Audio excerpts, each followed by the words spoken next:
उमन जी, अगला सवाल जो आता है वो है करप्शन का। जनता के बीच में एक मैसेज गया है, जैसे कि अभी आप बोल रहे हैं 2 बार सिक्योरिटी चेंज करी है, ठीक है। सिंस सिक्योरिटी चेंज करना कहीं ना कहीं वो रहता है एक मैसेज कि कहीं ना कहीं अंडर द टेबल कुछ चीजें चल रही हैं, ठीक है।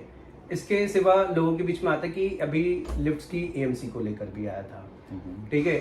सुनने में आया कि आप लोगों ने 26 से 27 लाख पे ओटिस के साथ रिन्यूअल किया है, राइट। लेकिन ये भी है कि आपको एक 20 लाख का ऑफर भी आया था, ठीक है। आपने 20 लाख का ऑफर एक्सेप्ट रिजेक्ट करा और आपने 26-27 लाख पर गए, ठीक है। और तो यहाँ पे भी एक सवाल है ही है, पेस्टिसाइड्स पे भी है कि आप लोग 5 लाख रुपए पेस्टिसाइड्स पे खर्च कर रहे हैं। ये भी आता है कि आप प्लांटेशन में भी कुछ कर रहे हैं ऐसा। तो ये जो चीजें हैं, मतलब आप कैसे लोगों को प्रेजेंट करेंगे, कैसे लोगों को भरोसा दिलाएंगे कि यहाँ पे आपका सिस्टम बिल्कुल ट्रांसपेरेंसी के साथ काम करा था।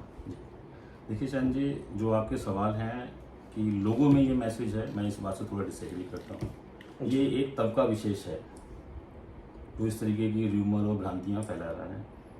ना उनके पास कोई आधार है, ना कोई सबूत है, ना मतलब उनके पास कोई भी ऐसा एक कारण नहीं है।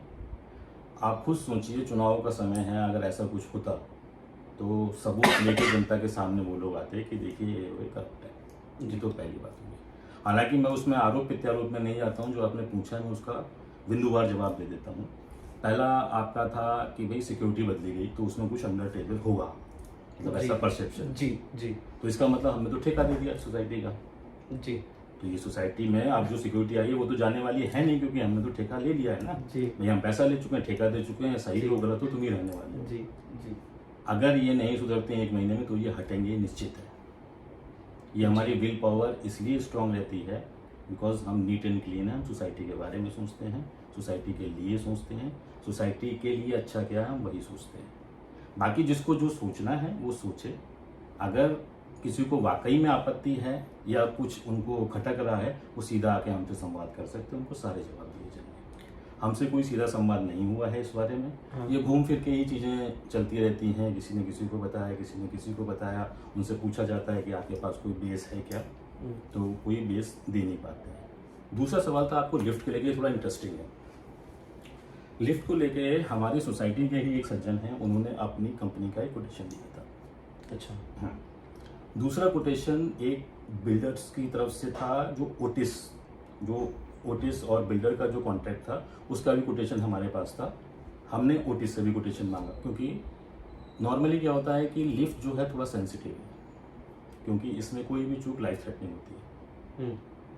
ओटिस ही ओईएम है। ओईएम जब हम कहते हैं तो जो ओरिजिनल इक्विपमेंट मेकर है जी, वो हमेशा ट्रस्टवर्दी होता है। अगर आपने सोनी का टीवी खरीदा है तो शायद आप एलजी वाले से उसको ठीक नहीं करवाएंगे। बिल्कुल सही बात है। ये बेसिक है। बिल्कुल सेगमेंट वाइज एक्सपर्ट हाँ। देखना पड़ता है। जो सज्जन जिन्होंने यहाँ से हमें कोटेशन दिया था वो भी बाद में दिया था, जी तो उनका कोटेशन बिल्कुल कम था जी। है ना। लेकिन एक वो ट्रस्ट जो है कि भाई हम बाहर से एक बंदा हायर करेंगे और वो आपकी मशीन की या इसकी लिफ्ट की देख रेख करेगा, जिस पे हमें थोड़ा एप्रीहेंशन था कि अगर इसमें चूक होती है तो जिम्मेदारी कहाँ जाएगी। आप कॉन्ट्रैक्ट में कुछ भी लिख दो। जी। दूसरा आते हैं ओटिस के बारे में। हमने जो ओटिस से कॉन्ट्रैक्ट किया है और जो बिल्डर का पिछले साल का कॉन्ट्रैक्ट था उससे कम में किया है। दोनों डॉक्यूमेंट्स हमारे पास अवेलेबल है, जिसको देखना है वो देख लिया। हालांकि उसने 10% बढ़ा के हमको कोड दिया था, बट निगोशिएट करके हम उसको लेके आए। इवन बिल्डर के साथ जो उसका एग्रीमेंट था वो ईयरली पेमेंट ले रहा था।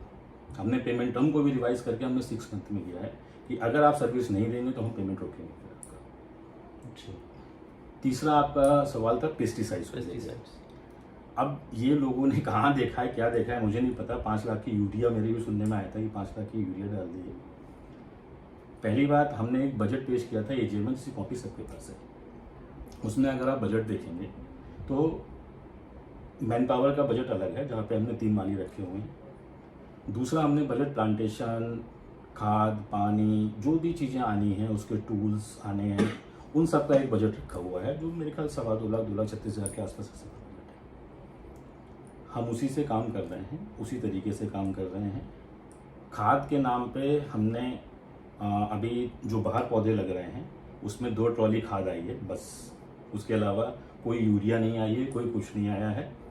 तीसरा काम हमने ये किया है, इस खाद को भी हम ना मंगवाएं बाहर से।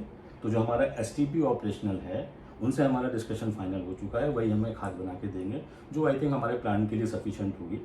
और अगर मंगानी भी पड़ी तो बहुत कम क्वांटिटी में मंगानी पड़ेगी, तो वो भी हमारा डिस्कशन हो गया। उनका प्लांट हमने चालू करवा दिया, वही खाद बना के हमको देंगे। अब ये र्यूमर कि भाई 5 लाख की खाद डाल दी, तो किसी के पास कुछ तो होगा, कोई बिल, कोई वेंडर, कहाँ से मंगाया, किससे मंगाया जी। तो मेरे हिसाब से तो ये सारे आधारहीन बातें हैं, इनका कोई मतलब नहीं। जी, तो आप अगर कहते हैं कि आप पेस्टिसाइड्स को लेकर है या फिर आपने सिक्योरिटी को लेकर, लिफ्ट्स को लेकर है, मतलब आपके पास भी प्रॉफिट एंड लॉस स्टेटमेंट हो गई, आपके पास इनकम एक्सपेंडिचर होगा, तो क्यों ना आप ट्रांसपेरेंसी के साथ अगर काम कर रहे हो तो पब्लिकली कर भी दीजिए उस पर। देखिए, नॉर्मली क्या है कि जो प्रॉफिट और लॉस स्टेटमेंट या फिर ऑडिट रिपोर्ट ये जो होती है, ये ईयरली एक प्रोसेस है। हमने इस साल भी एजीएम में अपनी ऑडिट रिपोर्ट रखी थी। हम तो एक स्टेप और आगे थे, क्योंकि जनरल प्रोसेस क्या कहता है या बायलॉज ये कहता है कि जो भी आप ऑडिट करवा रहे हैं वो रिपोर्ट आपको रखनी है मेंटेनेंस ऑफिस में फॉर अ वीक और सो, और लोगों को बता देना है कि मेंटेनेंस ऑफिस में रखी हुई है, जिसको देखना है वो जाके देख सकता है। जी। हमने तो सबको ईमेल कर दी कि आप घर में बैठ के देखिए, जो ऑनर्स यहाँ नहीं रहते हैं सिटी अपार्टमेंट में, उनको भी पता लगना चाहिए, वो भी मेंटेनेंस पे कर रहे हैं कि उनका पैसा किस किस एवज में गया है, जी, कहाँ कहाँ खर्च हुआ है, तो उनको भी सुविधा हो। हमने ईमेल कर दिया, हमने ओपन रखा 7 दिन के लिए कि जिसका कोई क्वेश्चन हो, क्वेरी हो, वो उनको भेजिए, उसके बाद फिर हम रिपोर्ट क्लोज करेंगे। So all on emails. तो हम तो और एक स्टेप आगे हैं ट्रांसपेरेंसी में हम। और इस साल भी जब आएगा हमारा फाइनेंशियल ईयर एंड होगा, फिर से ऑडिट होगा, फिर से सीए अपॉइंट होगा, और जिन लोगों को लगता है कि कुछ धांधलेबाजी हुई है या ऐसा हुआ है, वो अपने सीए का नाम प्रस्तावित कर दें, हम उससे ऑडिट करवा लेते हैं। जी। हमारे पास छुपाने को कुछ नहीं।